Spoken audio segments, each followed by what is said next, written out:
Hi friends, welcome back to Shivani crazy talks.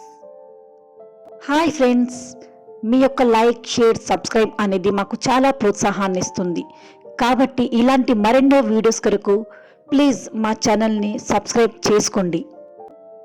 Apartment ఆంటీతో వర్షం కురిసిన రాత్రి.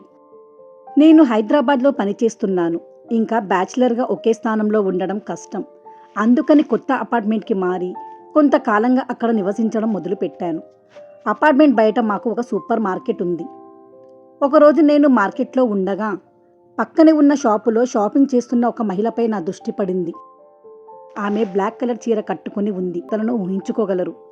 నేను కూడా చీరపై నుండి ఆమె అందాలను చూడగలిగాను. తన అందాలకి ఆశ్చర్యపోయాను. కాసేపు ఆమెనే చూస్తూ నిలబడిపోయాను. తనకు కావలసిన వస్తువులను తీసుకొని నేను ఉంటున్న అపార్ట్మెంట్లోకే వెళ్ళింది. నేను షాప్ నుండి నా నిత్యవసర వస్తువులను తీసుకొని ఆమె వెనుకే వెళ్ళాను. తను కూడా మా అపార్ట్మెంట్లోనే ఉంటుందని తెలుసుకున్నాను. నేను ఆ రోజు తన గురించే కలలు కంటూ ఆమెనే ఊహించుకుంటూ పడుకున్నాను. ఆమెని మార్కెట్లో, అపార్ట్మెంట్ ఏరియాలో చూడడం నాకు మామూలుగా మారింది. తనకి 30 ఏళ్ల వయసు ఉందని నాకు తెలిసింది. ఆమెకు వివాహమైంది మరియు ఆమె భర్త నేవీలో ఉన్నారని, 6 నెలలకి ఒకసారి ఇంటికి వచ్చేవారు అని. ఆమె ఫ్లాట్లో ఒంటరిగానే ఉంటుందని నాకు తెలిసింది.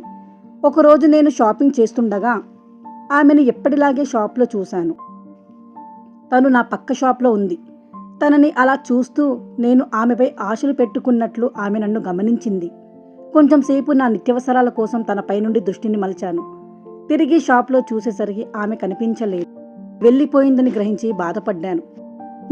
నాకు కావలసిన సామాన్లు తీసుకొని ఫ్లాట్కి తిరిగి రావడానికి అవతలి వైపు తిరిగాను. అప్పుడు తను నా ముందు నిలబడి ఉంది. ఆమె నా ముందు ఉండి నా వైపే చూస్తుంది. కోపంతో ఏమయ్యింది అని అడిగింది. ఇలాంటి పరిస్థితి నాకు వస్తుందని నేను అస్సలు ఊహించలేదు. ఏమీ లేదు అండి అని అన్నాను. ఆమె, నువ్వు ఎప్పుడు నన్నే ఎందుకు చూస్తూ ఉంటావు? నీకు ఏమి కావాలి? చాలా రోజుల నుండి నన్ను ఏదోలా చూస్తున్నావు. అన్నీ నేను గమనిస్తున్నా అని అంది. అలా ఏమీ లేదండి అని చెప్పి అక్కడ నుండి వెళ్ళిపోయాను. ఆ తర్వాత కొన్ని రోజులు నేను చూసే విధానాన్ని మార్చుకొని ఆమెను చూడడం మానేశాను. ఆమె దగ్గరలో ఉన్నప్పుడల్లా నేను కళ్ళు దించుకొని అక్కడి నుండి వెళ్ళేవాడిని. మేము ఒకే లిఫ్ట్లో ఉన్నప్పుడు కూడా నేను కొన్నిసార్లు నా ఫోన్ను లేదా గ్రౌండ్ను చూస్తున్నట్లు నటించాను. ఆమె నా చర్యలను గమనిస్తూనే ఉంది. ఒకరోజు నేను ఆఫీస్ నుండి తిరిగి వస్తుంటే వర్షం కురుస్తోంది. ఆటోకి డబ్బులు ఇచ్చి వర్షంలో తడవకుండా పక్కనే ఉన్న బేస్మెంట్ వైపు పరిగెత్తాను. నేను బేస్మెంట్కి చేరుకోగానే ఆమె కూడా అక్కడే ఉంది. షాపింగ్ చేసి వస్తున్నట్లుంది. చేతిలో కవర్స్ ఉన్నాయి. మా కళ్ళు కలుసుకున్నాయి మరియు మా మధ్య ఒక ఇబ్బందికరమైన నిశ్శబ్దం ఉంది. చుట్టుపక్కల ఇతర వ్యక్తులు కూడా ఉన్నారు. కానీ ఆమె ప్రవర్తన నన్ను కలవరపెట్టింది. వర్షం కారణంగా ఆమె చీర తన అందానికి చిక్కుకుంది. ఆమె చూడ్డానికి చాలా బాగా అనిపిస్తుంది. నేను అప్పుడు బయలుదేరిపోతున్నాను.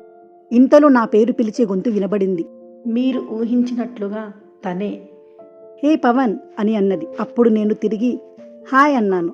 ఆమె దయచేసి నా వస్తువులను నా ఫ్లాట్ వరకు తీసుకెళ్లడంలో నాకు సహాయం చేయగలరా అని అడిగింది.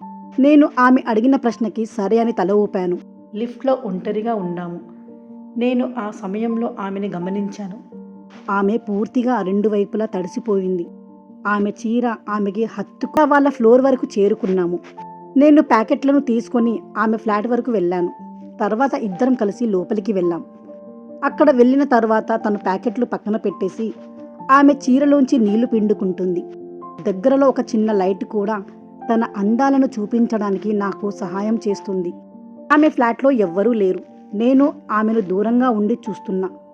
ఆమె ఒక్కసారిగా నా వైపు తిరిగింది. అప్పుడు నేను బయలుదేరుతానండి అన్నాను.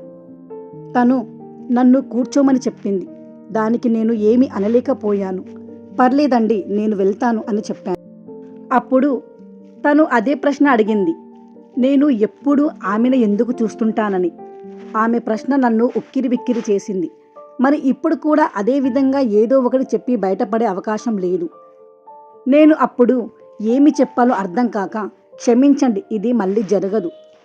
నేను మిమ్మల్ని ఎప్పుడు అలా చూడను అని అన్నాను. అప్పుడు తను, నువ్వు నాకు అంతగా చూస్తున్నావే, నీకు నాలో ఏమి నచ్చింది అని నన్ను అడుగుతూ నేను ఆమెను అలా ఎదురుగా చూసి సమాధానం ఇవ్వలేకపోయాను. కాబట్టి ఆమె మళ్ళీ చెప్పండి అని ఎక్కువ ఫోర్స్తో అడిగింది. అప్పుడు ఏమీ లేదు, నువ్వు చాలా అందంగా ఉంటావు, నాకు మీ మీద ప్రేమ ఉంది. ఏంటి? అదే, మీరు చీరలు ధరించినప్పుడు మీ మృదువైన అందాలు నాకు కవ్వింత పెడతాయి. మిమ్మల్ని అలా చూడడం నాకు చాలా ఇష్టం. నాకు అవకాశం ఇస్తే ముందు నేను చెప్పిన మాటలకు నేనే షాక్ అయ్యాను. తను అదే స్థితిలో నిలబడింది. ముఖం కాస్త రిలాక్స్ అవ్వడం మరియు ఆమె ముఖంలో సిగ్గుతో కూడిన చిరునవ్వు కనిపించడం నేను గమనించాను. కొద్దిసేపటికి ఆమె నా వైపు వచ్చి నా ముఖాన్ని గట్టిగా పట్టుకొని నాకు ముద్దు పెట్టడం ప్రారంభించింది. నేను ఆమె ఇలా కలుస్తాము అని అనుకోలేదు. అప్పటికి నేను నమ్మలేకపోయాను. ఏమి జరుగుతుందో నమ్మడానికి నాకు కొంత సమయం పట్టింది. వర్షం వల్ల ఇద్దరం తన ఫ్లాట్లో ఒకరయ్యాము. మా వీడియోస్ కనుక మీకు నచ్చినట్లయితే లైక్ చేయండి, షేర్ చేయండి. మరిన్ని వీడియోస్ కొరకు మా ఛానల్ని సబ్స్క్రైబ్ చేసుకోండి.